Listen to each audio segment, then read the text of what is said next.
Ce mausolée que nous inaugurons aujourd'hui sur la terre libre du Burkina Faso, sur l'ex-site du Conseil de l'Entente, chargé de l'histoire d'une tragédie vécue par nos peuples, n'est pas une simple bâtisse. C'est un lieu de mémoire qui rappelle à la conscience collective des Burkinabés, des combattants de la liberté et de tous les hommes épris de paix et de justice sociale, le sacrifice du président Thomas Sankara et de ses compagnons.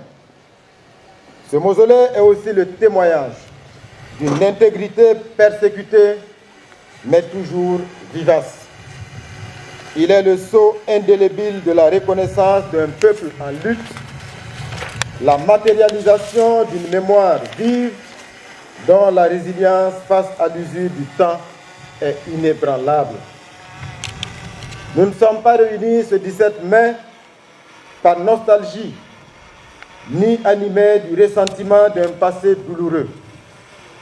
Ce qui nous rassemble aujourd'hui comme un seul homme, c'est plutôt le serment renouvelé de s'engager avec détermination à préserver les acquis et à poursuivre l'historique œuvre patriotique de nos héros pour une libération totale de notre peuple du joug de l'impérialisme et du néocolonialisme. Ce mausolée marque le départ d'un grand projet, celui du mémorial Thomas Sankara, qui sera réalisé sur un espace d'environ 14 hectares avec bien d'autres infrastructures.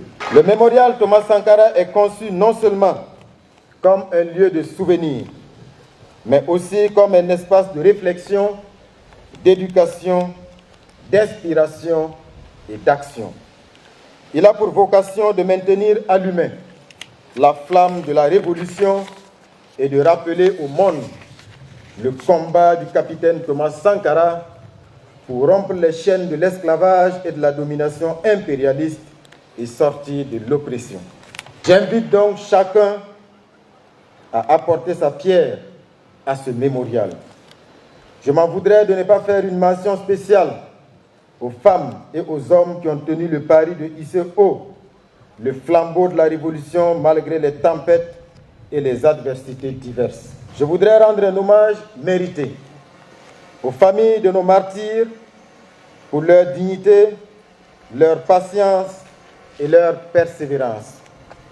Vous avez porté le poids de l'histoire sans fléchir, sans jamais faiblir, et en ce lieu où reposent nos héros, je voudrais vous assurer au nom de la nation entière de notre profond respect. En leur mémoire et au regard du sacrifice suprême consenti pour la dignité de notre peuple, j'ai décidé de baptiser des rues au nom de chacun des 12 compagnons tombés avec le capitaine Thomas Sankara.